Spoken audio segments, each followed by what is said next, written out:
আমন্ত্রণ আনোয়ার ইস্পাত মুক্ত কণ্ঠ অনুষ্ঠানে আপনাদের সাথে আছি আমি জিএম মুস্তাফিজুল আলম। সপ্তাহের গুরুত্বপূর্ণ খবরের বিশ্লেষণ নিয়ে সাজানো আমাদের এই অনুষ্ঠানে আজকে অতিথি হিসেবে আছেন সাংবাদিক ও লেখক আবু সাঈদ খান এবং সিনিয়র সাংবাদিক মাসুদ কামাল, এবং আমাদের সাথে আরও যুক্ত হবেন ডাক্তার মুস্তাক হোসেন। তিনি উপদেষ্টা রোগতত্ত্ব, রোগ নিয়ন্ত্রণ ও গবেষণা ইনস্টিটিউট IEDCR, এবং বিরতির পরে আরও বিষয় নিয়ে কথা বলবো। আমাদের সাথে আরও অতিথিরা যুক্ত হবেন। তো আজকে আমরা যে বিষয়গুলো নিয়ে কথা বলবো তার মধ্যে সবচেয়ে বেশি আলোচিত সারা বিশ্বব্যাপী এবং ভয়ের একটি বিষয়, সেটি হচ্ছে করোনা ভাইরাস নিয়ে। সেই করোনা ভাইরাস আসলে কিভাবে ছড়াচ্ছে, সেখান থেকে বাঁচার উপায় কি, প্রতিরোধের উপায় কি, বা বিশ্বের অন্যান্য দেশ কিভাবে সেটিকে প্রতিরোধ করছে, বাংলাদেশের প্রস্তুতি কি, এই সমগ্র বিষয় নিয়ে আমরা প্রথমে কথা বলবো। আমাদের সাথে যুক্ত আছেন IEDCR এর উপদেষ্টা ডাক্তার মুস্তাক হোসেন। আপনাকে স্বাগত জানাচ্ছি আমাদের অনুষ্ঠানে। শুরুতেই আপনার কাছে জানতে চাচ্ছি যে করোনা ভাইরাস নিয়ে যে ভয় তৈরি হয়েছে মানুষের মনে, সেই ভয়টা আসলে কতটা যৌক্তিক? আসলে এটি কি আসলে এত ভয়ের কারণ, নাকি অন্য কোনো কারণ আছে এটার পেছনে? ধন্যবাদ। আসলে ভয়ের কারণটা হয়েছে এই কারণে, একটা সম্পূর্ণ নতুন রোগ। এখন তো আমরা বুঝতে পারছি এটার সুপ্তিকাল কত, কিভাবে ছড়ায়, এটা কত অংশ মানুষ হাসপাতালে ভর্তি হতে হয় এবং মৃত্যুর হার কত। কিন্তু প্রথম যখন এটা শুরু হয়েছে, এটা একটা অজানা রোগ, এবং এই অজানা জিনিস থাকলে, অনিশ্চয়তা থাকলে মানুষের মধ্যে একটা অজানা ভীতি কাজ করে। এই জন্যে গণমাধ্যম সহ, আপনারা সহ, আমরা মানুষকে জানাতে চাই যে এই রোগের বিভিন্ন বৈশিষ্ট্য এবং কিভাবে এটা থেকে আমরা বাঁচতে পারি। এখন আমরা জানি যে এটা সুপ্তিকাল 2 থেকে 14 দিন। এর লক্ষণগুলো হচ্ছে জ্বর এবং শুকনো কাশি, তার সাথে শ্বাসতন্ত্রর শ্বাসের কষ্ট হবে। আমরা জানি যে এখন 80% মানুষ এতে মৃদু লক্ষণ দিয়ে তারা আক্রান্ত হয়। 20% মানুষকে হাসপাতালে যেতে হতে পারে। তার মধ্যে আবার 13% বা 14% মানুষ সবচেয়ে খারাপ অবস্থা হতে পারে, এবং মৃত্যু হার 2 থেকে 3% বা 3 থেকে 4%। কাজেই এখন ভয়টা সেই পরিমাণে নেই, কিন্তু এখন যে ভয়টা আছে সেটা হচ্ছে এখনো পর্যন্ত এই অসুখটার ঔষধ বের হয়নি। ওষুধ বের হতে প্রায় 1.5 বছর লাগবে, কিংবা টিকাটাও এখনো বের হয়নি। টিকাটা ব্যবহার উপযোগী হতে 1.5 বছর লাগবে। এইসব কারণে একটা ভয় আছে। আর আরেকটা কারণ হলো যে কেউ আক্রান্ত হতে পারে, যদিও তাদের অবস্থা খারাপ হতে পারে, কিন্তু যে কোনো বয়সের মানুষ। তবে যারা শিশু, যারা বাচ্চা 13 বছরের নিচে, তারা তেমন কেউ আক্রান্ত হননি, এটা একটা জানা গেছে। আর যাদের অন্য রোগ আছে আগে থেকে, ডায়াবেটিস বা ব্লাড প্রেশার, কিংবা তাদের কিডনি অসুখ আছে বা ক্যান্সার আছে, তাদের অবস্থা খারাপ হতে পারে, এটুকু জানা গেছে। যতই মানুষ জানবে এটার গতি প্রকৃতি, ততই মানুষের অজানা ভয়টা কেটে যাবে, এবং প্রতিরোধের জন্য মানুষ একসাথে চেষ্টা করবে। প্রতিরোধের জন্য বলা হয়েছে যে আমরা শ্বাসতন্ত্রের রোগ যেভাবে ছড়ায় সেটা এভাবে ছড়ায়। আমরা বলেছি যে সাবান দিয়ে ঘন ঘন হাত ধুতে হবে, কারণ হাত দিয়েই আমরা বিভিন্ন জায়গায় স্পর্শ করি, সেখানে ভাইরাস লেগে থাকতে পারে। সেই হাত আমরা নাক, মুখ, চোখ স্পর্শ করি বারবার, আর সেটা আমাদের বারবার সাবান দিয়ে হাত ধুতে হবে। এবং কফ, কাশি যদি হয়, হাঁচি হয়, আমাদের নাক মুখ ঢেকে করতে হবে, এবং যেখানে সেখানে কফ থুতু ফেলা যাবে না। এবং যিনি আক্রান্ত আছেন তিনি ঘরে অবস্থান করবেন, এবং তিনি বাইরে বের হলে মুখে মাস্ক নিয়ে বের হবেন। সুস্থ মানুষের মাস্ক ব্যবহার করার প্রয়োজন নেই। এসব অনেক কিছু এখন জানা যাচ্ছে, কাজেই ভীতিটা সেই পরিমাণে কমে আসবে। আমরা আরও যেসব জিনিস জানা নেই সেটা হয়তো একটু সময় লাগবে। এই কারণে মানুষের মধ্যে একটা অজানা উদ্বেগ, আতঙ্ক কাজ করছে। ডাক্তার মুস্তাক হোসেন, আপনি আমাদের সঙ্গে থাকুন। আমাদের দুজন গেস্ট আছেন আমাদের সাথে স্টুডিওতে, তাদের সাথে একটু কথা বলে আপনার কাছে আবারও ফেরত আসব। করোনা ভাইরাস, ওনার কথায় যে পরিসংখ্যানগুলো উঠে আসলো, সেখানে আসলে খুবই সীমিত সংখ্যক মানুষের মারা যাওয়ার সম্ভাবনা রয়েছে। যেহেতু এটার কোনো ভ্যাকসিন নেই, সেই ক্ষেত্রে এটি একটি ভয়ের কারণ হয়েছে, এবং সেই ক্ষেত্রে অনেকভাবে এটাকে প্রতিরোধ করা যায়। বিশেষ করে সবচেয়ে বেশি গুরুত্বপূর্ণ যেটি হচ্ছে বারবার সাবান দিয়ে হাত ধোয়া, এবং আক্রান্ত হলে ঘরে থাকা, এবং বাইরে গেলে মাস্ক ব্যবহার করা। আপনাদের কাছে প্রথমে আবু সাঈদ খান, আপনার কাছে জানতে চাইবো যে উনি যে কথাগুলো বললেন যে সাবান দিয়ে হাত ধুতে হবে, মুখোশ পরে বাইরে আসতে হবে, বা অন্যান্য যে সতর্কতামূলক বিষয়, গত 1-1.5 মাস ধরে যেভাবে বিষয়টি নিয়ে আলোচনা হচ্ছে দেশে দেশের বাইরে, বিশেষ করে বাংলাদেশে যখন একটা আতঙ্ক তৈরি হচ্ছে, সেই ক্ষেত্রে এইটার যে কথাগুলো উনি বললেন সেটা প্রচারণার ক্ষেত্রে কতটুকু এগিয়েছে বাংলাদেশ? না, এগুলো তো ওই যে প্রচার হয়েছে খানিকটা, কিন্তু মানুষের ভয় কাটছে না। এর কারণ অন্য, সেটা হলো যে এটা তো কোনো মানচিত্র মানছে না। যেমন ডেঙ্গু, আমরা একটা ভৌগোলিক সীমানার মধ্যে একটা দেশে একটা কতগুলো শহরে সীমাবদ্ধ থাকে, কিন্তু এইটা তো সমস্ত কেবল চীনে তো নেই, এটা ছড়িয়ে পড়েছে সারা পৃথিবীতে, ইউরোপে চলে গেছে, এমনকি আমাদের প্রতিবেশী দেশ ভারতে, সেখানেও কিন্তু এটা আক্রান্তদের খবর পাওয়া গেছে। এখন বাংলাদেশে আসলে এটা আমরা এখনো শনাক্ত হয়নি। আমরা খুব কি জোর দিয়ে বলতে পারছি যে বাংলাদেশে এটা প্রবেশ করে নাই, কি করেছে এখনো ব্যাপারটা শনাক্ত হয়নি। তো সেই জায়গা থেকে তো আতঙ্ক একটা তৈরি হয়েছে। আর একটা হলো যার তো কোনো ঔষধ নেই, মানে প্রতিষেধক নেই, এবং পরবর্তীতে সেই জায়গাটা থেকে তো আতঙ্কের বিষয়টা আরও বেশি। আর একটা জিনিস হচ্ছে যে আমাদের তো ঘনবসতিপূর্ণ দেশ, তো বাংলাদেশে যদি এটা প্রবেশ করে তো সেই ক্ষেত্রে কতটুকু ব্যবস্থা নেওয়া যাবে। এবং আর একটা জিনিস হচ্ছে যেটা পত্রপত্রিকা বিভিন্নভাবে আসছে, সেটা হলো যে বন্দরগুলোতে, বিমানবন্দর এবং স্থলবন্দরে, সেখানে ঠিকমতো স্ক্যানিং চেক হচ্ছে কিনা, সেটাকে শনাক্তকরণের প্রক্রিয়াটা, সেটা নিয়ে কিন্তু কিছু প্রশ্ন রয়েছে। তো আমরা জানি না যে সেইটাকে আরও জোরদার করা দরকার। এবং অনেক ক্ষেত্রে এই ক্ষেত্রে কিছু নিউজ এসছে যে ঠিকমতো শনাক্ত হচ্ছে না, বিশেষ করে স্থলবন্দরের ব্যাপারটা, যেহেতু ভারতে এটা ভারতে ছড়িয়ে পড়েছে, মানে ভারতে দেখা দিয়েছে, সেই ক্ষেত্রে আমার মনে হয় যে সতর্কতাটার ব্যাপারটা। আর একটা হচ্ছে যে ঘনবসতি দেশ, সেখানে একটা বিষয়টা হলো যেমন চীন আমরা দেখেছি যে এখানে 10 দিনের মধ্যে একটা হাসপাতাল তৈরি করে ফেলেছে, এবং সেটা চীনের পক্ষে সম্ভব, বাংলাদেশের পক্ষে এটা খুব কঠিন ব্যাপার। আর একটা হচ্ছে যে এখানে অন্য সব হাসপাতালে ট্রিটমেন্ট নেওয়া যাবে কিনা, আমরা বাইরে যেটা দেখছি যে তাদের জন্য আইসোলেশন এবং আলাদা হাসপাতাল তৈরি করা হচ্ছে। তো সেই ক্ষেত্রে বাংলাদেশের সেই প্রস্তুতিটা কতটুকু, এটা একটা ভাববার বিষয়। এগুলোই আমাদেরকে এক ধরনের ভীতি, আতঙ্ক, যদিও আমার মনে হয় আতঙ্কের কিছু নাই, সতর্কতামূলক ব্যবস্থা নিতে হবে। মাসুদ কামাল, আপনার কাছে আসতে চাই। এটি হচ্ছে যে আবু সাইদ খান বলছিলেন যে স্ক্যান ঠিকভাবে হচ্ছে না। আজকের খবর যেটি হচ্ছে যে বাংলাদেশে 7টি থার্মাল স্ক্যান রয়েছে, তার মধ্যে 3টি বিমানবন্দরে, ঢাকা এবং সিলেট, চট্টগ্রামে। এই 7টির মধ্যে 6টি অকেজো হ্যান্ডহেল্ড যে স্ক্যানারগুলো আছে সেগুলো দিয়ে কাজ করছে, সেগুলো ঠিকভাবে কাজ করছে কিনা সেটা নিয়ে প্রশ্ন আছে। আপনার পর্যবেক্ষণ কি যে আসলে বন্দরগুলোতে যে ধরনের ব্যবস্থা নেওয়া উচিত, ইভেন আদালতও জানতে চেয়েছে যে আসলে কি ব্যবস্থা নেওয়া হচ্ছে, আপনার পর্যবেক্ষণ কি? বন্দরগুলোতে কি আসলে সঠিকভাবে এই ব্যবস্থাগুলো নেওয়া হচ্ছে কিনা? দেখেন, সব মিলিয়ে বড় কথাটা হলো কি, এটা এমন একটা রোগ, এই রোগ কি আমাদের দেশে কোনো লোক দেখেছে? দেখেনি। এই রোগে আক্রান্ত কোনো রুগীকে কি আমাদের দেশের কেউ দেখেছে? দেখেনি। আমাদের দেশের লোকজন যারা আছে তারা এই রোগ সম্বন্ধে কি জানে? জানে এটা একটা আতঙ্কের নাম। আতঙ্কটা ছড়ালো কিভাবে? আতঙ্কটা ছড়িয়েছে মিডিয়ার মাধ্যমে, সোশ্যাল মিডিয়া বলেন, ইন্টারনেট বলেন, এর মাধ্যমে ছড়িয়েছে। এই রোগের চিকিৎসা কি? এই রোগের কোনো চিকিৎসা এখনো কোথাও হয়নি। চীনের মতো দেশ কোনো চিকিৎসা বের করতে পারেনি, চীন পারেনি, আমেরিকা কোনো দেশই এখনো পারেনি। প্রতিষেধক, যেটা আমরা ভ্যাকসিন বলি, ভ্যাকসিন নেই, আবিষ্কার হয়নি।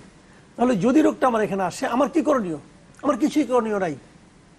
যেহেতু রিয়েলিটি, একমাত্র করণীয় হলো রোগটার সম্পর্কে মানুষের মধ্যে সচেতনতা তৈরি করা।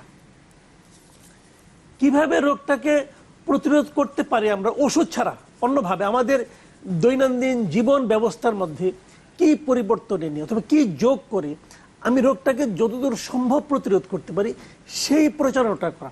সেই প্রচারণাটা কে করবে? কারণ আতঙ্ক কিন্তু কেউ দায়িত্ব নিয়ে প্রচার করছে না, আতঙ্কটা ছড়িয়ে যাচ্ছে। তো আমি কি দায়িত্ব নিয়ে এই আতঙ্কের বিপরীতে মানুষের করণীয় কাজটাকে ছড়াতে পারতাম না? কে পারত ছড়াতে?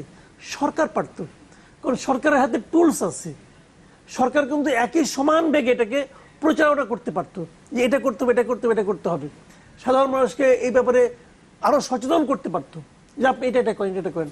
এই যে আপনি একটা প্রেস, আপনি একটা টক শো করতেছেন, আমরা একটা আলাপ করতেছি, মুস্তাক ভাই এখানে বসে আছেন, উনি কিছু কথা বলতেছেন, প্রচারণা বলতে কিন্তু এইটুকু।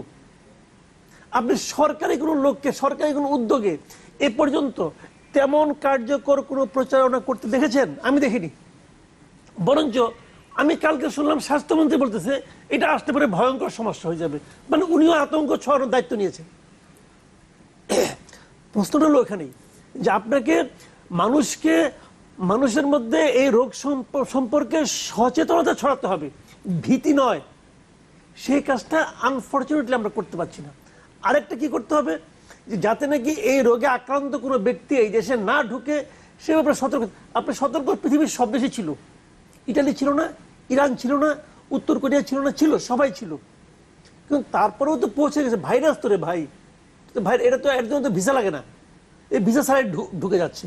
কিন্তু ঢুকবে, আসবেও, তারপরেও যতটুকু পারা যায় সতর্ক থাকতে হবে। আজকে 3-4 দিন ধরে শুনতেছি যে এয়ারপোর্টে স্ক্যানার মেশিন একটা নষ্ট, অমুক নষ্ট, তমুক নষ্ট, হ্যান্ড স্ক্যানার দিয়ে চলতেছে। তো নষ্ট শুনতেছি, এটা কি ভাই মহার্ঘ বস্তু নাকি? এটা আনা যাবে না, কেনা যাবে না, পাওয়া যাবে না? কেন আসে না কেন? তারা তারা এটাকে সিরিয়াসলি নিয়েছেন কিনা এতে আমার সন্দেহ আছে। আপনার কাছে আবারও আসবো, আমরা যেতে চাই ডাক্তার মুস্তাক হোসেন। আপনি শুনলেন আমাদের অতিথিদের কথা, সেটি হচ্ছে যে সবচেয়ে বেশি গুরুত্ব পেয়েছে যেটি হচ্ছে মানুষকে সচেতন করার যে বিষয়টি, যে এতে ভয় না পেয়ে সচেতন হলে এই বিষয়টি, এই যে সমস্যাটি সেটি থেকে উতরে যাওয়া সম্ভব। সেই সচেতন করার যে জায়গাটা, সেই জায়গাটায় সরকার বা আপনাদের প্রতিষ্ঠান বা অন্য যারা সংশ্লিষ্ট আছে তারা কি কাজ করছেন আসলে আপাতত? দেখুন, আমি এর আগে একটু স্ক্যানার নিয়ে নানা কথা হচ্ছে, এটা একটু বলতে চাই। যে থার্মাল স্ক্যানার, যেটা আর্চওয়ে তরুণের মতো, এটা কিন্তু কাজ হলো তাপমাত্রা মাপা, শরীরের তাপমাত্রাটা মাপা। এটার কাজ তো যে হাতে ধরার যে ডিজিটাল থার্মোমিটার আছে, ডিজিটাল স্ক্যানার আছে, একই কাজ। স্ক্যানার নেই বলে আমরা ত্রাহি ত্রাহি রব ছুটছি, স্ক্যানার কিনতেই হবে। এটা ইবোলা যখন আসে তখন এই স্ক্যানার কেনা হয়েছিল। বিশ্ব স্বাস্থ্য সংস্থার মতো প্রতিষ্ঠান বলে যে স্ক্যানারের পিছনে কোটি কোটি টাকা ব্যয় না করে আপনারা যদি তাপমাত্রা মাপার কোনো সস্তা যন্ত্র ব্যবহার করেন, ফলাফল কিন্তু একই। আমাদের প্রত্যেকটা স্থল বন্দরে, প্রত্যেকটা সমুদ্র বন্দরে, প্রত্যেকটা আপনার বিমানবন্দরে হাতে ধরা স্ক্যানার একাধিক আছে, 2-3-4টা করে আছে। এগুলোর দামও সস্তা, 2500 থেকে 3000 টাকা, এখন কিছুটা বেড়েছে হয়তো। তাপমাত্রা মাপার একমাত্র কাজ, এটা দিয়ে ভাইরাস শনাক্ত হয় না। কাজে এই বিষয়টা আমি অনুরোধ করবো আপনাদেরকে, যারা বিজ্ঞ সাংবাদিক আছেন, সাইদ ভাই, মাসুদ ভাই, স্ক্যানার বলে আমাদের আসল যে বিষয়টা, আমাদের যেখানে ঘাটতি আছে সেগুলো নজর দেওয়া উচিত। তাপমাত্রা মাপার কাজটা ভালোভাবেই হচ্ছে। হ্যাঁ, কোনো সময় কর্মীরা শৈথিল্য দেখাতে পারে, ফাঁকি দিতে পারে, সেটা অবশ্যই ধরতে হবে, সেটা মনিটর করতে হবে। এখন আসি সচেতনতা।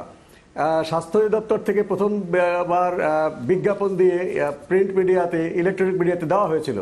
কিন্তু এই ভাইরাসটা যেহেতু গতি প্রকৃতি বারবার পরিবর্তিত হচ্ছে, একটা স্থিতিশীল অবস্থায় না আসা পর্যন্ত এই প্রচারণায় যাওয়ার বিষয়টা একটু আমাদের মধ্যে দোদুল্যমানতা ছিল। কিন্তু এখন সিদ্ধান্ত হয়েছে যে ব্যাপক সংখ্যায়, যদিও ইলেকট্রনিক মাধ্যমে প্রচার হচ্ছে, সরকারের পক্ষ থেকে প্রতিদিন দুপুর 12টার সময় আইডিসিআর এর পরিচালক প্রেস ব্রিফিং করছেন, তার মাধ্যমে বিভিন্ন স্বাস্থ্যবিধি কী করতে হবে সেগুলো প্রচার করা হচ্ছে, সাংবাদিকদের বক্তব্যের জবাব দেওয়া হচ্ছে, এবং স্বাস্থ্য অধিদপ্তরে যারা কর্মকর্তা আছেন তাদেরকে নির্দেশ দেওয়া হয়েছে গণমাধ্যমে বিভিন্ন টক শোতে অংশগ্রহণ করবার জন্যে, জনগণের উদ্বেগের জবাব দেওয়ার জন্যে।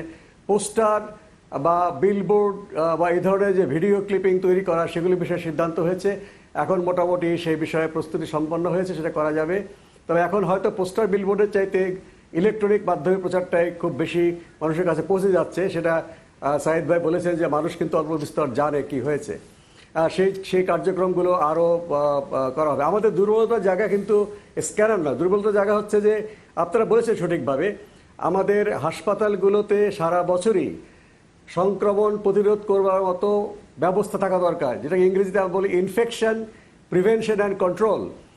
যে কোনো সময় যে কোনো রোগী আসতে পারে হাসপাতালে, সেটা করোনা হবে এমন নেই, সেটা ছোঁয়াচে রোগী হতে পারে, ডায়রিয়ার রোগী হতে পারে, বা শ্বাসতন্ত্রের অন্যান্য রোগী। হাসপাতালগুলোতে কেন আমাদের কর্তৃপক্ষ যারা আছেন হাসপাতালে, তারা একজন রোগীর রোগ যেন অন্য জায়গায় ছড়াতে না পারে সেই ব্যবস্থা অবশ্যই রাখতে হবে। আরেকটা আমাদের দুর্বলতা হচ্ছে যে লজিস্টিক্স। এই যে একজন সংক্রামক রোগী আসছে, তাদের জন্য যে যথেষ্ট পরিমাণে মাস্ক, তাদের জন্য ব্যক্তিগত সুরক্ষার যে বিশেষ পোশাক, সেই গ্লাভস, এগুলোর সরবরাহগুলো অব্যাহত রাখা। এখন সারা বিশ্বব্যাপী এটার একটা মানে কমতি পড়ে গেছে। অনেক মানুষ আতঙ্কিত হয়ে মাস্ক কিনে গুদামজাত করছে। অস্ট্রেলিয়াতে শুনলাম যে টয়লেট টিস্যু তারা গুদামজাত করেছে বিভিন্ন ব্যক্তি পর্যায়ে, এখন টয়লেট টিস্যু পাওয়া যাচ্ছে না। এগুলো বন্ধ করতে হবে। কাজের সময় যেন আমাদের চিকিৎসক, নার্স, ক্লিনার্স তারা যেন মাস্ক ব্যবহার করতে পারে, তারা যেন গ্লাস ব্যবহার করতে পারে, সেই মজুরটা নিশ্চিত করতে হবে। এজন্য বারবার বলছি আমরা, সুস্থ মানুষের মাস্ক পরে ঘুরে বেড়াবার কোনোই প্রয়োজন নেই। যারা অসুস্থ তারাই শুধুমাত্র মাস্ক পরবে, আর চিকিৎসক, নার্স, ল্যাবরেটরি টেকনিশিয়ান এবং স্বাস্থ্যের সঙ্গে যারা জড়িত তারা পড়বে। এইসব বিষয়ে আমাদের জোর দেওয়া উচিত। আর শাহিদ ভাই একটা সন্দেহ প্রকাশ করেছেন যে ঢুকে পড়লো কিনা। আমরা খুশি হতাম যদি করোনা ভাইরাস বাংলাদেশে ঢুকে পড়ে আর কাউকে না ছড়িয়ে সেখানেই শেষ হয়ে যেত। যদি করোনা ভাইরাস ঢুকে থাকে বাংলাদেশে, তাহলে সেটা কিন্তু ছড়াচ্ছে না, কারণ আমরা বাংলাদেশের কোনো জায়গায় অস্বাভাবিক কোনো অসুস্থতা কিংবা অস্বাভাবিকভাবে মৃত্যু হয়েছে একাধিক লোকের, এই ধরনের কোনো খবর পাইনি। আমাদের এই দেশে ডাক্তারের সংখ্যা, স্বাস্থ্যকর্মীর সংখ্যা অনেক, প্রতিটি ওয়ার্ডে স্বাস্থ্যকর্মী আছে, তার চেয়ে বেশি আছে সাংবাদিকের সংখ্যা। স্বেচ্ছাসেবী সাংবাদিক, শিক্ষানবিশ সাংবাদিক প্রতিটি গ্রামে আছে। কাজেই যদি অস্বাভাবিকভাবে যদি অসুস্থ হয়ে পড়তো একটা পরিবারে 5 জন 6 জন কিংবা অস্বাভাবিকভাবে মারা যেত, তাহলে কিন্তু ইতিমধ্যে অবশ্যই খবর পেতাম। যেমন ইরানে কিন্তু এবং দক্ষিণ কোরিয়াতে যখন যেই ধর্মীয় গোষ্ঠীর মধ্যে রোগটা হয়েছে, তারা মনে করেছে আমরা তো চীনাদের মতো তা তো ধর্ম পালন করে না, আমরা ধর্ম পালন করি, আমাদের মধ্যে এটা হবে না, এই কোভিড-19 হবে না। ইরানে এই কথা বলে ধর্মীয় গুরুরা ডাক্তারদেরকে তারা নিষেধ করেছে, তোমরা এই কথা বলবা না, এটা অন্য কিছু হয়েছে। তার মধ্যে 5-7 দিন পার হয়ে গেছে, সেই ইরানের এই কথাটা প্রকাশ না করার কারণে অনেকে আক্রান্ত হয়েছে এবং মৃত্যুর মিছিল তারা থামাতে পারেনি, সেটা প্রকাশ করতে হয়েছে। দক্ষিণ কোরিয়াতে তাই, যে ধর্মীয় গোষ্ঠীর মধ্যে এটা হয়েছে, তারা মনে করেছে আমরা তো একই ধর্মের না, চীনের, আমাদের মধ্যে এটা হবে না, ঈশ্বরের অভিশাপ। তাই তারা দক্ষিণ কোরিয়ার সরকার বারবার চাপ দেওয়ার পরেও তারা কিন্তু তালিকা দিতে চায়নি। পরে সে ধর্মীয় গুরু সে সাষ্টাঙ্গ প্রণাম করে বা মাথা ঠেকিয়ে ক্ষমা চেয়েছে, কিন্তু ইতিমধ্যে যা ক্ষতি হবার হয়ে গিয়েছে। কাজে বাংলাদেশে যদি আপনি মনে করেন স্বাস্থ্য বিভাগ ব্যর্থ, সরকার ব্যর্থ, ইতিমধ্যেই আপনারা খবর পেতেন যে অস্বাভাবিক অসুস্থতা, অস্বাভাবিক মৃত্যুর সংখ্যা অনেক বেড়ে গেছে, যেটা কোনোভাবেই বাংলাদেশে এটা গোপন করা ছিল না। কাজে এখন আমরা দুটো আমরা ব্যর্থ, সরকার ব্যর্থ তা বলছি না, আমরা বলছি কি কি ব্যবস্থাটা নেওয়া দরকার। আর একটা হচ্ছে যে পৃথিবীর বিভিন্ন জায়গায় সভা সমাবেশকে কন্ট্রোল করছে, এমনকি জুমার নামাজে যাচ্ছে না, কাবা শরীফে ওমরা বন্ধ করে দেওয়া হয়েছে। তো বাংলাদেশের ক্ষেত্রে এইটা কি মানে এই সভা সমাবেশটা করাটা কোনো বাধা কিনা, কিংবা এটা কোনো হুমকি তৈরি করে কিনা? এটা হ্যাঁ এটা এই কথায় আমি আসি। আমরা এখন দুটো বড় বড় কৌশল বাস্তবায়ন করার চেষ্টা করছি। একটা হচ্ছে বাংলাদেশের ভিতর থেকে তো এটা এই রোগটা আভ্যন্তরীণ না, ডায়রিয়া কিংবা টিটেনাসের মতো, এটা বাইরে থেকেই রোগটা নিয়ে আসবে। কাজেই সীমান্তগুলোতে নজরদারিটা কড়াকড়ি করা, যে জ্বর নিয়ে বা শুকনো কাশি নিয়ে কেউ প্রবেশ করছে কিনা, এটা আমাদের একটা কৌশল। দ্বিতীয় হচ্ছে যে সীমান্ত দিয়ে একজন লোক ভিতরে আসতে পারে, তার গায়ে ভাইরাস আছে দেহের মধ্যে, কিন্তু লক্ষণ প্রকাশ পায়নি, সুপ্তিকালের প্রকাশ পাওয়ার আগে তিনি চলে এসেছেন। দেশের ভিতরে যেন সেই রোগীকে দ্রুত শনাক্ত করতে পারি আমরা, সেই শনাক্তকরণের জন্য এই যে আমাদের সারা দেশের সরিয়ে আসা স্বাস্থ্যকর্মী বা অন্য যারা আছেন সংবাদ মাধ্যমের কর্মী, বিভিন্ন এনজিও, তাদেরকে আমরা এই বিষয়ে অ্যালার্ট থাকার জন্য বলেছি। এখন সমাবেশ বন্ধ করার জন্য আমরা বলেছি যারা বিদেশ থেকে আসবে, কত আক্রান্ত দেশকেও 2 ভাগে ভাগ করেছি। কতগুলো আক্রান্ত দেশ, তাদের সংখ্যা প্রায় 32-33টা হবে 90টা দেশের মধ্যে, যেখানে ওই দেশের ভেতরেই রোগটা ছড়াচ্ছে। বিদেশ থেকে রোগী এসছে বিষয়টা তা নয়, দেশের ভিতরেই ম্যান টু ম্যান ট্রান্সমিশন হচ্ছে, লোকাল ট্রান্সমিশন। সেই দেশ থেকে যারা বিমানবন্দরে আসবেন তাদেরকে আমরা বলেছি তারা স্বেচ্ছায় 15 দিন 2 সপ্তাহ সেলফ কোয়ারেন্টাইন, স্বেচ্ছা কোয়ারেন্টাইনে থাকবেন। যারা বিদেশি তারা হোটেলে যদি আসেন তারা হোটেলে থাকবেন, যদি সেই হোটেলে তাদের সেমিনার থেকে কনফারেন্স থাকে সেই কনফারেন্সে যাবেন, কিন্তু আবার কনফারেন্স শেষ করে তিনি আবার হোটেলে থাকবেন, বাইরে যাবেন না। বাংলাদেশের নাগরিক যারা বিদেশ থেকে আসছেন ওই সব দেশ থেকে, তাদেরকে বলেছি আপনারা ঘরে থাকবেন, আপনারা বাইরে বেরোবেন না, খুব জরুরি প্রয়োজনে বাইরে বেরোতে হলে মাস্ক নিয়ে বের হবেন।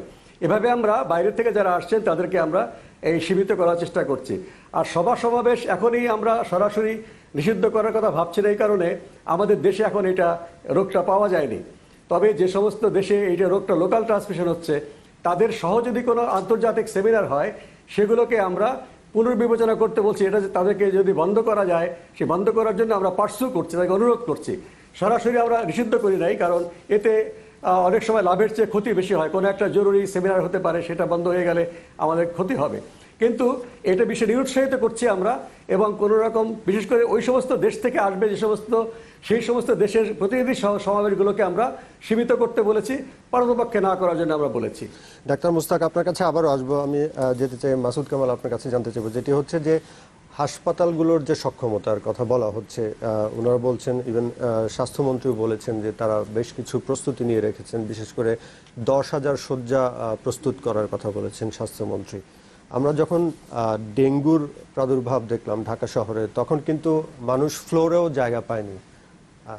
সেই ক্ষেত্রে যদি করোনা ভাইরাস বাংলাদেশে আসে এবং সেটি ছড়িয়ে পড়ে, আমাদের যে ইনফ্রাস্ট্রাকচার রয়েছে সেটাতে আসলে এটা মোকাবেলার জন্য আসলে নতুন কিছু অ্যাড করা দরকার। শুনেন, আমাদের দেশে যদি করোনা ভাইরাস এসে পড়ে, মোকাবেলা করা কঠিন। আমাদের সরকার এবং আমাদের যে জীবনযাত্রার ধরন, আমাদের যে সমাজ, সেখানে আপনি চেয়ে চেয়ে দেখা ছাড়া কিছুই করতে পারবেন না। যে যত কথাই বলুক, দিস ইজ রিয়েলিটি। আর হাসপাতালে আপনি কি করোনা ভাইরাসে এক রুগী কিনে ঢাকা মেডিকেল কলেজে ভর্তি করতে পারবেন? তাকে তো আপনি কোয়ারেন্টাইন, আপনার বিচ্ছিন্ন একটা জায়গায় রাখতে হবে। যে কথাটা মোস্তাক ভাই বারবার বললেন যে সংক্রামক ব্যাধির হাসপাতাল তো আলাদা হওয়া উচিত, আলাদা একটা জায়গায় রাখতে হবে। এতে কিন্তু ট্রিটমেন্টের তেমন কিছু করার নেই। আপনাকে প্রথমত অপেক্ষা করতে হবে 15 দিন, যে ওনার শরীরে আসলে এই ভাইরাসের কোনো লক্ষণ আছে কিনা। তারপরে হয়তো সিমটোমেটিক ট্রিটমেন্টগুলি হবে, ওর লক্ষণ দেখে দেখে ওনার চিকিৎসাটা হবে। কাজে এটা তো মেক শিওর কিছু নাই যে আপনি এই চিকিৎসা দিলাম, জ্বর হলো, প্যারাসিটামল খাওয়ালাম, রোগ ভালো হয়ে গেলো। তা তো হবে না রে ভাই, হলে তো ওরাও পারতো। কাজে ওখানে তেমন কিছু, বিষয়টা হলো আইসোলেশন। যে রোগীটাকে আপনি পাবেন তাকে আপনি আইসোলেট করে ফেলবেন অন্য সবার কাছ থেকে, অন্য রোগীদের কাছ থেকেও এবং অন্য তার পরিবার পরিজনের কাছ থেকেও। সেরকম সুযোগ আমাদের এখানে খুব বেশি নেই। আর 2 নম্বর কথাটা হলো, যখন হতে থাকে আমাদের লোক সংখ্যা তো অনেক, আপনাকে এই জিনিসটা কিন্তু খেয়াল রাখতে হবে। আর দেখেন আমরা কি দেখেছি ছবিতে, উহানের ছবি দেখলাম না, যে পুরো উহান নগরী ফ্রি হয়ে গেছে, একটা লোক নেই রাস্তায়, ওদের রেশনিং করে দিয়েছে। একটা পরিবার থেকে একজন লোক মাত্র দিনে 2.5 ঘন্টার জন্য বেরোতে পারবে। আপনি এটা আমাদের এখানে করতে পারবেন ভাই? কার্ফু দিলেও পারবেন না। আপনি পারবেন আমাদের এখানে? পারবেন না তো। কিন্তু বলে তো লাভ নাই। এখন হ্যাঁ ঠিক আছে, আমরা নিয়তের উপর নির্ভর করছি, এটা নিয়ে কাউকে দায়ী করেও লাভ নাই। আপনি দায়ী করে কি করবেন? সরকার কি তার সামর্থ্যের বাইরে যেতে পারবেন? তত পারবেন না। এই মানুষের উপর কি নিয়ন্ত্রণ? মানুষ একদিন না বেরোতে পারলে তার সংসার চলবে না ভাই, বলে তো লাভ নাই।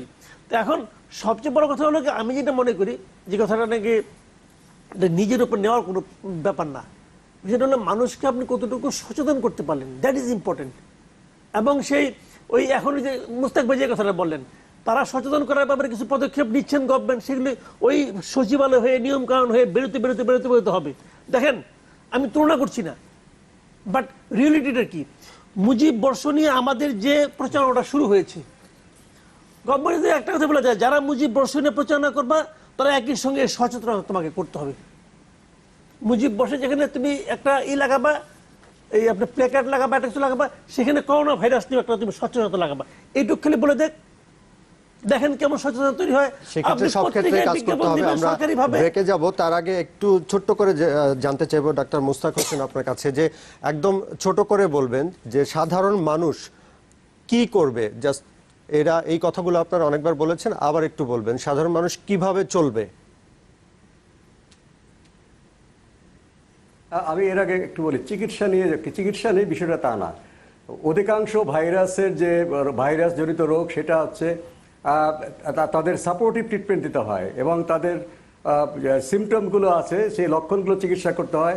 ভাইরাস অধিকাংশ ক্ষেত্রে সেলফ লিমিটিং ডিজিজ, তারা এই অন্যান্য সাপোর্টিং চিকিৎসায় তারা ভালো হয়ে যায়। সেই চিকিৎসা বাংলাদেশে আসে, সব দেশে আসে। এই ভাইরাসের স্পেসিফিক ঔষধ বের হতে সময় লাগবে। অধিকাংশ ভাইরাসের স্পেসিফিক ঔষধ নেই, অনেকটা আনুমানিক চিকিৎসা দেওয়া হয়, সেটা সব জায়গায় একই রকম। এবং সচেতনতার জন্য আমি বলেছি যে এটা একটা শ্বাসতন্ত্রবাহিত রোগ। শ্বাসতন্ত্রবাহিত রোগ থেকে বাঁচতে হলে আমরা সাবান দিয়ে ঘন ঘন হাত ধুতে হবে, যেন হাতের মাধ্যমে এই ভাইরাসটি আমাদের নাক, মুখ, চোখের মধ্যে দিয়ে আমি সংক্রমিত না হই। এটা হচ্ছে 1 নম্বর। 2 নম্বর হচ্ছে হাঁচি কাশি দেওয়ার সময় আমাকে নাক মুখ ঢেকে দিতে হবে, যেন এটা সামনে ছড়িয়ে না পড়ে এবং কোথাও লেগে না থাকে। তৃতীয় হচ্ছে যেখানে সেখানে আমরা কফ থুতু ফেলবো না। আর আসছে আক্রান্ত যদি আমি হই তাহলে আমি জনসমক্ষে যাব না।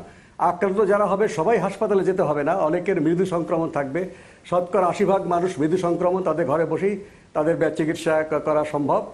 এইভাবে যদি আমরা শ্বাসতন্ত্রের যে পরিচ্ছন্নতা, হাতের পরিচ্ছন্নতা, কাশি শিষ্টাচার মেনে সেটা মেনটেন করতে পারলে আসলে অনেক ক্ষেত্রে এটা প্রতিরোধ করা সম্ভব। ডাক্তার মুস্তাক হোসেন, আপনাকে অনেক ধন্যবাদ আমাদের সাথে যুক্ত হওয়ার জন্য। দর্শকের পর্যায়ে নিচ্ছে একটা বিরতির পর ফিরে এসে আরো বিষয় নিয়ে কথা হবে, আমাদের সঙ্গে থাকুন।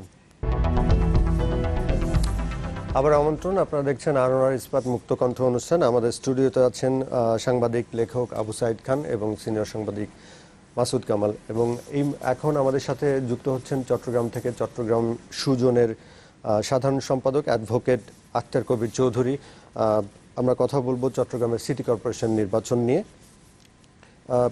আবু সাইদ খান, আপনার কাছে জানতে চাইবো ওনাকে লাইনে পাওয়ার আগে, সেটি হচ্ছে যে আমাদের ঢাকা সিটি কর্পোরেশন নির্বাচনে আমরা যে ভোটার উপস্থিতি কম দেখলাম এবং মানুষের ভোটের প্রতি যে আগ্রহটা কমে যাওয়া, সেটার কারণটা কি হতে পারে? বহু কারণ, এর একটা রাজনৈতিক কারণ, আর একটা হচ্ছে মানুষ নির্বাচন কমিশন এবং ব্যবস্থার পর আস্থা হারিয়েছে। যে মানুষ মনে করে যে হবার সে তো হবেই, ভোট দিলে হবে না দিলে হবে, এই ধরনের এক ধরনের ধারণা তৈরি হয়েছে। কিংবা যারা এমনকি যে ক্ষমতাসীন দলের লোকে ভোটারও তো আসে নাই, কেননা এখানে 30% ভোট মানে কি, যেখানে ক্ষমতাসীন দলেরও ভোটের সংখ্যা হচ্ছে 40-45 ভাগ, বিভিন্ন হিসাবে যেটা পাওয়া যায়, এর মানে কি, এবং সেখানে বিরোধী পক্ষ হয় না। নির্বাচনী ব্যবস্থা, রাজনীতি, বিমুখতা ইত্যাদি নির্বাচনে এটা হয়েছে, এবং এই মানুষের ধারণাটা ক্রমেই মানে রাজনীতি বিমুখ এবং নির্বাচন বিমুখ হয়ে পড়েছে। এটাকে আলাদা করে দেখা যাবে না।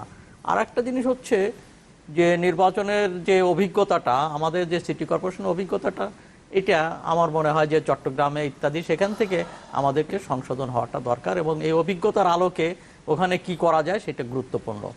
তো সেই জায়গা থেকে আমি একটা জিনিস বলি, যেমন আমাদের এখানে পোস্টারে আকাশ চেয়ে গেছিল, আমরা সূর্য দেখতে পেতাম না। তো এখন হচ্ছে চিটাগাংয়ের ক্ষেত্রে কি হবে, নির্দিষ্ট জায়গা। তো আমরা কিন্তু সেই অভিজ্ঞতাটা নির্বাচন কমিশন সেইভাবে কাজে লাগায়নি, বরং এখানে ভোটার দিবস পালিত হয়েছে। তো ভোটার দিবসে কি বলা হয়েছে যে নির্বাচন কমিশনের গুরুত্বপূর্ণ ব্যক্তিরা বলেছেন যে আমাদের দায়িত্ব করা না, মানে ভোট দিতে পারলেন না আপনি, এটা আপনার ব্যর্থতা, মানে এই ধরনের বক্তব্য দেওয়া হয়েছে। অর্থাৎ তাহলে আমার বক্তব্য হচ্ছে ভোটার দিবস পালন করার মধ্য দিয়ে ভোটের সংখ্যা বাড়ানো যাবে না।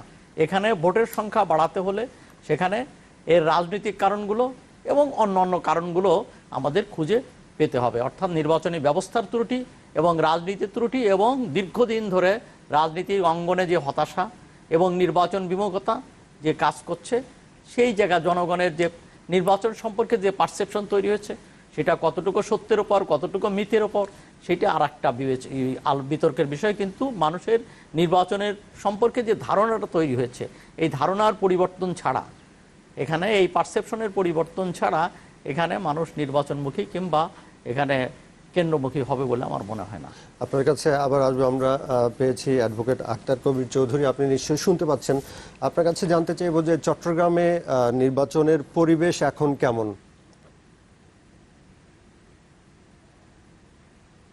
নির্বাচনের পরিবেশ বলতে যেটা আমরা বুঝি বা দেখেছি, সেটা হচ্ছে, আমি মনে করি আমাদের দেশে নির্বাচন হচ্ছে একটি প্রধান উৎসব, এবং মানুষ উৎসবমুখর পরিবেশে নির্বাচনকে নিয়ে এনজয় করে এবং সেইভাবে ভোট দেয়। কিন্তু চট্টগ্রাম এখনো পর্যন্ত শুধু প্রার্থী এবং প্রার্থীর যে মনোনয়নদানকারী নিবন্ধিত দল এবং প্রার্থীর যে কর্মী বাহিনী, তাও টুকটাক ছাড়া ভোটার এবং জনগণের মধ্যে ন্যূনতম ভোট সম্পর্কে কোনো রকম আগ্রহ, উৎসাহ, উদ্দীপনা, ইভেন কৌতূহল পর্যন্ত বাস্তবভাবে বলতে গেলে নাই। যে কারণ তার নিকট অতীতে নির্বাচনগুলো যেভাবে হয়েছে, সর্বশেষ ঢাকা নির্বাচনের পূর্বে চট্টগ্রাম 8 আসনে যে নির্বাচন হয়েছে, সেখানে ভোটারের সংখ্যা ছিল ভোটদানের 22.94। তাও নিয়ে আবার নাগরিকদের মধ্যে একটা সন্দেহ বা একটা পারসেপশন আছে, কারণ প্রিসাইডিং অফিসার 5% দিতে পারেন, স্টেট প্রিসাইডিং 1% দিতে পারেন, সেইগুলো দিয়ে এই জায়গায় হয়েছে কিনা, যেই জায়গায়। এবং এখন ভোট হবে যেটা ইভিএম নিয়ে, ইভিএমকে নাগরিকরা বলা শুরু করেছেন একটা অংশ যে ইলেকট্রনিক ভোটিং ম্যানিপুলেশন, তার উপর একেবারে আস্থা নাই। আস্থার আনার জন্য যে কাজটি করা উচিত ছিল, এমনকি আমাদের যে জামিলুর রেজা সাহেব যে সুপারিশ দিয়েছিলেন ভিভিপিএটিটা করার জন্য, voter verified paper audit trail, সেটা করলেও একটা মানুষের আস্থার জায়গা আসতো, যেখানে রাজনৈতিকভাবে এই নির্বাচনটা, মেয়র নির্বাচন অ্যাটলিস্ট নিবন্ধিত দলের বড় দলগুলোর প্রার্থী আছে এবং একভাবে রাজনৈতিক নির্বাচন হয়ে গেছে স্থানীয় সরকার নির্বাচনটা। সেই রাজনৈতিক দলের নির্বাচনে একে অপরের প্রতি যেখানে আস্থা, বিশ্বাস, সহমর্মিতা এবং সহযোগিতা করা কোনো ব্যাপারই যেহেতু নাই, সেই ক্ষেত্রে নির্বাচন কমিশনের উপর কোনো আস্থা নাই। জনপ্রশাসন, পুলিশ প্রশাসন যারা নির্বাচনটা মূলত কন্ডাক্ট করে, আমরা দূর থেকে ডাকা নির্বাচনেও দেখেছি নির্বাচন কমিশন মূলত পর্যবেক্ষকের ভূমিকা পালন করেছেন। আচরণবিধি লঙ্ঘনের ক্ষেত্রেও কোনো কাজ করেন নাই, সহিংসতার ক্ষেত্রেও করেন নাই। নির্বাচনটা আমাদের মনে হয়েছে কন্ডাক্ট করেছে পুলিশ প্রশাসন, আর নির্বাচন কমিশন পর্যবেক্ষকের ভূমিকা পালন করেছে। এখন নির্বাচনে মানুষের যেই অনাগ্রহ, সেটা ডাকার পরে অন্তত অ্যাটলিস্ট চট্টগ্রামে স্টেক হোল্ডার যারা, রাজনৈতিক দল, সরকার, জনপ্রশাসন, পুলিশ প্রশাসন এবং অন্যান্য যেই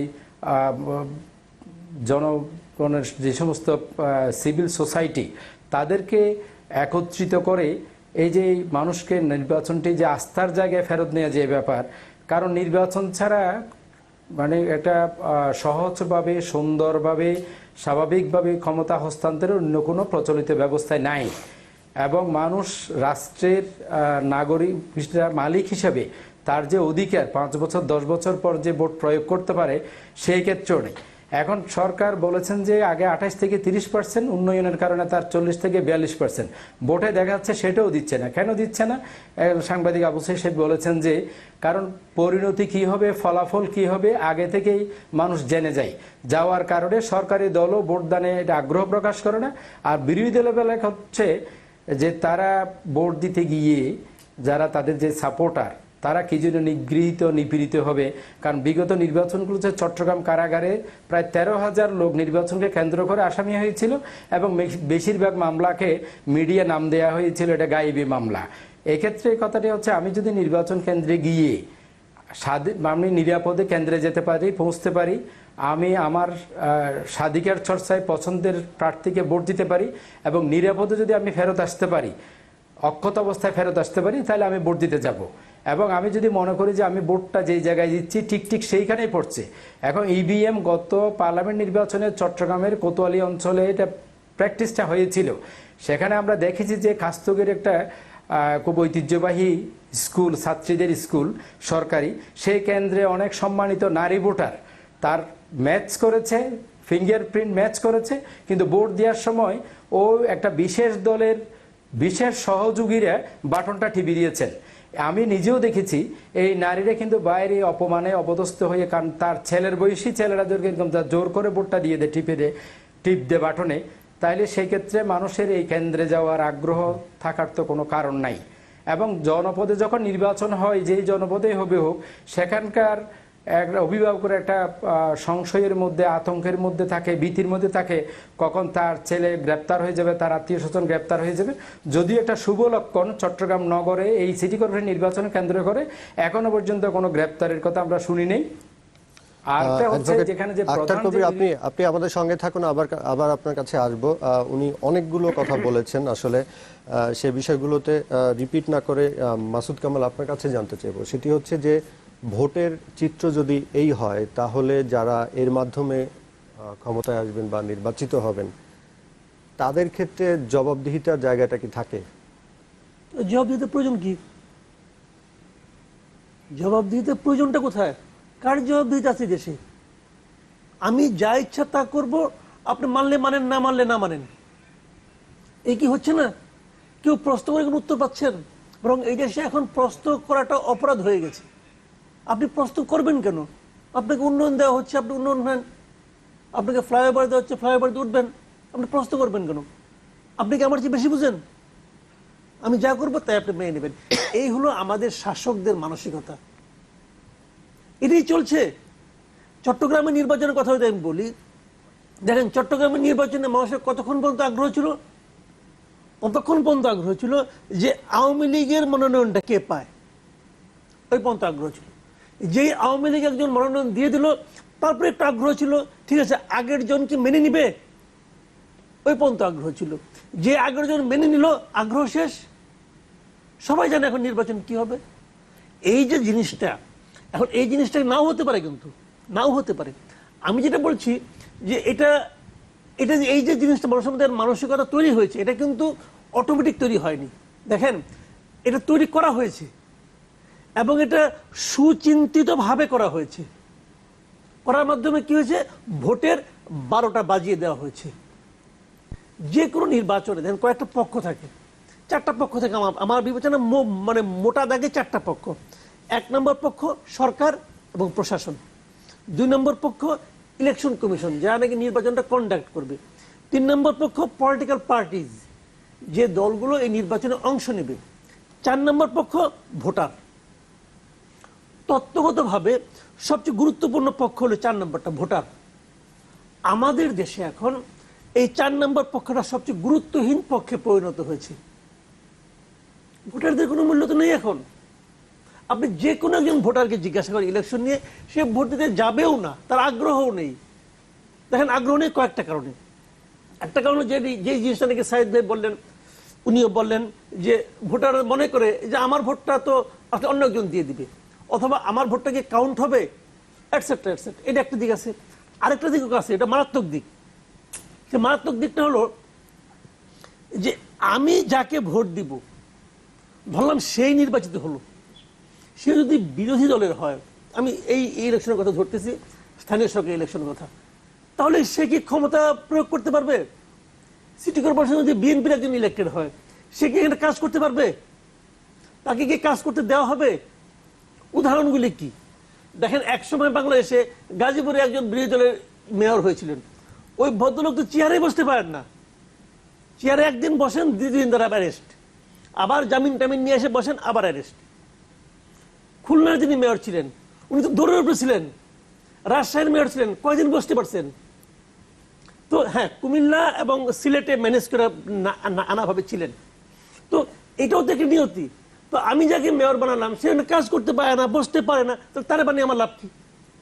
এটাও কিন্তু একটা মানুষের ভোটের প্রতি মানুষের অনাগ্রহ হওয়ার এটাও একটা কারণ। একটা লোক ইলেকশন করে মেয়র হয়ে গেল, আমাদের এমন একটা আইন, ইলেকশন করে মেয়র হয়ে গেল, স্থানীয় সরকার মন্ত্রণালয় তারা যে কোনো সময় বাতিল করে দিতে পারে না? একটা এলাকার ইলেকটেড মানুষ তাকে ভোট দিয়েছে, ভোট দিয়ে বানিয়েছে, মন্ত্রণালয় থেকে বাতিল করে দিতে পারে তো। তো এটা কোনো সিস্টেম হলো? তো এখন এই যে সিস্টেমগুলো আপনি তৈরি করে রাখছেন, সেখানে স্থানীয় সরকার নির্বাচনে মানুষের আগ্রহ থাকবে আপনি আশা করতেছেন, কিভাবে সম্ভব?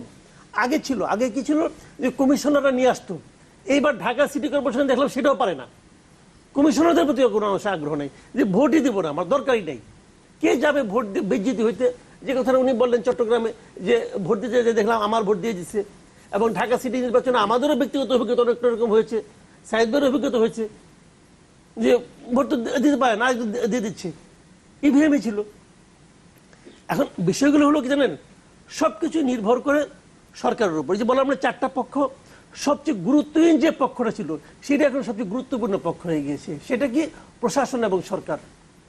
অথচ তত্ত্বগতভাবে ইলেকশন যখন চলবে তখন প্রশাসন এবং সরকার নীরব থাকবে এমনই কথা ছিল। সিটি কর্পোরেশন ছিল গুরুত্বপূর্ণ আরেকটা পক্ষ ছিল। সিটি কর্পোরেশন কি বলে যে ভোটারকে আনা আমার দায়িত্ব না। কেন আপনার দায়িত্ব হবে না কেন? বলে কি আমি কি ভোটার ঘাট? ঠিক আছে, ইলেকশন কমিশন ভোটারকে আপনি ঘাট ধরে নিয়ে আসবেন, তা আনবেন না। আচ্ছা, আপনি ভাবেন তো, বাজারে 5 জন লোক সবজি নিয়ে বসছে, কার দোকানে ভিড়টা বেশি হবে? যিনি সবজিটা গ্রহণযোগ্য মূল্যে, যুক্তিসঙ্গত মূল্যে বিক্রয় করবেন, যিনি ভালো সবজি বিক্রয় করবেন, যিনি ভালোভাবে পরিবেশন করবেন, যিনি গ্রাহকের সাথে ভালো ব্যবহার করবেন, তার সবজি বেশি বিক্রি হবে, তার ওখানে ভিড়টা হবে। তো আপনি কি সেই কাজগুলি করছেন? আপনি কি এমন কোনো পরিবেশ তৈরি করতে পেরেছেন যে ভোটার আপনার উপর আস্থা রাখবে? ওটা করে দেখেন, ভোটার যাবে, লাইন দিয়ে যাবে। তা তো আপনি পারেননি, আপনি তো আজ্ঞাবহ হয়ে আছেন। তো একটা আজ্ঞাবহ ইলেকশন কমিশন, তাদের ডাকে দেখো আসছে না, তখন তারা অজুহাত দিচ্ছেন, আমার কি দায়িত্ব টেনে আনা? এটা অজুহাত, তো এটা সবাই জীবনে লোকে হাসে। আবু সাইদ খান, আপনার কাছে আসবো, যেটি হচ্ছে আপনি এর আগেও বলছিলেন যে নির্বাচন কমিশন বলছে ভোটার আনা তাদের দায়িত্ব না। মাসুদ কামাল বললেন যে আসলে আপনাকে তো সেই পরিবেশটা দিতে হবে। তো নির্বাচন কমিশন বিগত যে নির্বাচনগুলো গিয়েছে সেখানকার এক্সাম্পল দিয়ে যদি আপনি বলেন যে চট্টগ্রামে আসলে তারা কি করতে পারে যাতে ভোটাররা ভোট দিতে আসে। না, সেটা হচ্ছে যে নির্বাচন কমিশনের যেটা মানুষ যে নির্বাচন বিমুখ হয়ে পড়েছে, নির্বাচন কমিশন এককভাবেও পারবে না, এটাও ঠিক। কিন্তু নির্বাচন কমিশনের দায়টা খুবই গুরুত্বপূর্ণ, যে তাকে উদ্যোগী ভূমিকা নিতে হবে, অর্থাৎ তার যে জায়গাটা সে নিরপেক্ষ। অনেকের কাছে এখন একটা প্রতিভাত হয়েছে সেই বোধহয় সরকারের অনুগামী, অর্থাৎ এই জায়গা থেকে নির্বাচন কমিশনকে বেরিয়ে এসে তাকে নিরপেক্ষ অবস্থান প্রমাণ করতে হবে যে সে কোনো দলের না, তার অবস্থানটা হচ্ছে একটা সাংবিধানিক জায়গা, এই জায়গার গুরুত্বটা তাদেরকে বোঝাতে হবে। আর একটা হচ্ছে যে তারা মানে তাদের যে চেতনাগতভাবে তাদেরকে বুঝতে হবে, তারা যেটা বলছে যে আমাদের কাজটা হচ্ছে কেবলমাত্র নির্বাচন আয়োজন করা, কথাটা ঠিক না। তাদের দায়িত্ব হচ্ছে ভালো নির্বাচন করা, যেটা মাসুদ কামাল বলছিলেন, যে ভালো অবাধ সুষ্ঠু নিরপেক্ষ নির্বাচন করা, এইটা হচ্ছে তাদের কাজ। অতএব ভোটারদেরকে ভোট দিতে পারে এই নিশ্চয়তা, এটা গ্যারান্টি দেওয়াটা হচ্ছে নির্বাচন কমিশনের কাজ। এটা নিয়ে যখন সমালোচনা হয়েছে পত্রিকার পাতায়, কই নির্বাচন কমিশন তো ক্ষমা চায় নাই, কিংবা যে কর্মকর্তা এটা বলেছেন, যে সদস্য এই বক্তব্য দিয়েছেন, সেই সদস্য তো কোনো তাকে জবাবদিহি করতে হচ্ছে না। পত্রপত্রিকা আমরা লিখছি কিংবা আমরা টক শোতে বলছি, এখানেই থেমে যাচ্ছে। অর্থাৎ এখানে যে অবস্থাটা দাঁড়িয়েছে যে মানুষ এখন হলো কি, ভোট উৎসব তো নেই, কিন্তু এটা হয়েছে মনোনয়ন উৎসবে পরিণত হয়েছে। উৎসব একটা হয়, কিন্তু ভোটের আগে যিনি মনোনয়ন পাবেন উৎসব হয়ে যায়, এবং তাকে ফুলের মালা দিয়ে বরণ করে নিয়ে তাকে অলরেডি মানে তার সমর্থক গোষ্ঠী তাকে মেয়র ঘোষণা করে। আমার মনে হয় এখানে পদ্ধতির একটা আমূল পরিবর্তন আনা দরকার। আর একটা হচ্ছে যে আমরা যেটা দেখি যে এখানে দীর্ঘদিন ধরে যে এখানে ক্ষমতাসীনরা যে মেয়র প্রার্থী দেন, সেখানে বিরোধী পক্ষ দাঁড়াতে পারছে না, সেখানে বিরোধী দল তার দুর্বল অবস্থানে আছে। এই জন্য আমার মনে হয় যে জিনিসটা করা খুবই জরুরি, সেটা হলো মেয়র নির্বাচন কেন, দেশ চলছে পার্লামেন্টারি পদ্ধতিতে, তো এখানে একটা প্রেসিডেন্সিয়াল ফর্মের মতো একজন মেয়র হবে কেন? বরং এখানে যদি ধরুন যে 50টা ওয়ার্ডে যদি 50 জন কাউন্সিলর হয় এবং তার ভিতর থেকে যদি মেয়র হয়, তাহলে দেখা যাবে যে 50 জায়গা সেখানে ওই জায়গার মধ্যে একজন মেয়র সে তার দৃঢ় অবস্থান গ্রহণ করতে পারবে। আমার মনে হয় এই পদ্ধতির পরিবর্তনটা খুবই জরুরি। অর্থাৎ এখানে কাউন্সিলর নির্বাচন হবে, মেয়র নির্বাচনটা হবে না। এটা মানে মেয়র নির্বাচন করার কোনো যুক্তি নেই, এটা মানে পার্লামেন্টারি পদ্ধতির মতো এটাকে অনুসরণ করা উচিত। আরেকটা হচ্ছে এখানে আরেকটা ডিফেক্ট রয়ে গেছে, মেয়র হচ্ছে মনোনীত আর কাউন্সিলররা কি, সে মার্কা পাচ্ছে না, সে হচ্ছে সমর্থিত।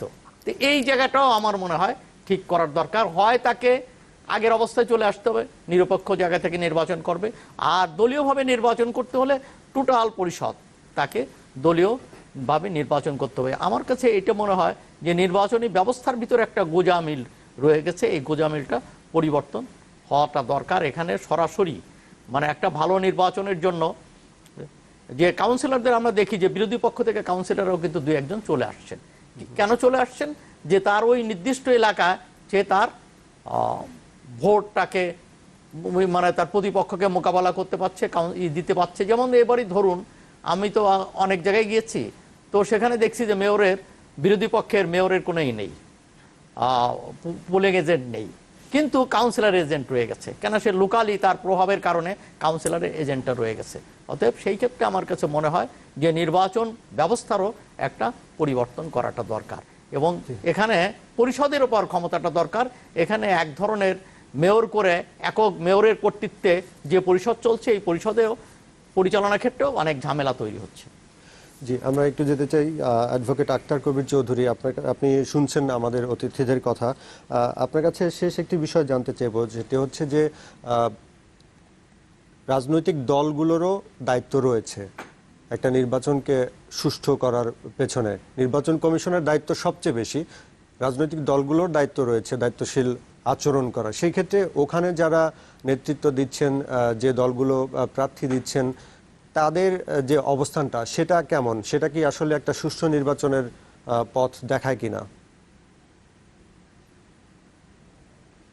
হ্যাঁ, সেটাই সারা দেশে বিগত কয়েক বছর থেকে যে নির্বাচন হচ্ছে, চট্টগ্রামও কিন্তু তার ব্যতিক্রম কিছু হয়নি। যদিও চট্টগ্রাম 8 আসন এবং ঢাকা নির্বাচনের পরে সিভিল সোসাইটি সহ যারা সংশ্লিষ্ট অনেকে পরামর্শ দিয়েছিলেন নির্বাচনের প্রতি মানুষের যে বিমুখতা সেটা দূর করার জন্য স্টেক হোল্ডারগুলোকে কাজ করা দরকার। সবচেয়ে বেশি রাজনৈতিক দল তার সদিচ্ছা, নাগরিকদের মধ্যে তার যে ইন্টারাকশন সেটা করা। এবং এখানে আরেকটা বিষয় গুরুত্বপূর্ণ ছিল, যেমন যদি তারা এই যে ভোটার, একজন সাংবাদিক সাহেব বলেছেন যে সবচেয়ে গুরুত্বপূর্ণ হচ্ছে ভোটার, সেই ভোটারকে আসলে সবচেয়ে কোনো গুরুত্ব তার কথা চিন্তাই করা হচ্ছে না নির্বাচনে। তাহলে ভোটারকে কেন্দ্রে আনার জন্য যে কাজ করা দরকার, সেই ক্ষেত্রে প্রার্থী একটা গুরুত্বপূর্ণ বিষয়। যেমন মেয়র প্রার্থী মানুষ যখন অনীহার মধ্যেও একটা মানুষ আগ্রহ পেতেন যদি প্রার্থীরা সেরকম জনপ্রিয় জননেতা হতেন। চট্টগ্রাম নির্বাচনে বর্তমানে আমি সরি টু সে যারা প্রার্থী তাদের প্রতি শ্রদ্ধা রেখেই বলছি, এমন কোনো ব্যক্তিত্ব নির্বাচন করছেন না যে নাগরিকরা তার প্রতি শ্রদ্ধা, বিশ্বাস, ভালোবাসা থেকেই যে কেন্দ্রে ভোট দিতে যাবেন সেটাও একেবারে অনুপস্থিত। তার বাইরে হচ্ছে যে ভোটার আগে থেকে সবাই ধরে নিয়েছেন যে নির্বাচিত কে কারা হবে, এটা বুঝে গেছেন। এই ক্ষেত্রে ইভেন বিরোধী দলের তো আগ্রহ থাকবোই না, সরকারি দলেরও থাকার কথা না। আরেকটি বিষয় হচ্ছে এই যে প্রার্থী, কাউন্সিলর প্রার্থী, এটা একদম আইনের ব্যত্যয় ঘটিয়ে কিংবা নিজেরা একটা স্ববিরোধী কাজ করে মনোনয়ন দিয়েছেন। ফলশ্রুতিতে যারা ওই সমস্ত দলের নিবন্ধিত বড় দলগুলোর আলাদা সিদ্ধান্ত না মেনে দাঁড়িয়েছেন তাদের কথিতভাবে বিদ্রোহী বলা হচ্ছে। কিন্তু মনোনয়ন যাদেরকে দেওয়া হয়েছে সেখানে ভোটার কি ধরনের প্রার্থী চান, জনগণের সাথে কার সম্পৃক্ততা বেশি, তার সামাজিক অবস্থান কি, তিনি সৎ, যোগ্য, জনকল্যাণে নিবেদিত কিনা, তার প্রতি তার দায়বোধ আছে কিনা, মানুষের প্রতি দায়বোধ অনুভব করেন কিনা, তিনি দায়িত্ববান কিনা, সেই বিষয়গুলো বিবেচনা করা হয়েছে মর্মে চট্টগ্রামের ভোটার নাগরিকরা মনে করতে পারছেন না। কারণ এখানে মনোনয়ন দেওয়ার ক্ষেত্রে যেটা দেওয়া আপনাকে অনেক ধন্যবাদ আমাদের সাথে যুক্ত হওয়ার জন্য।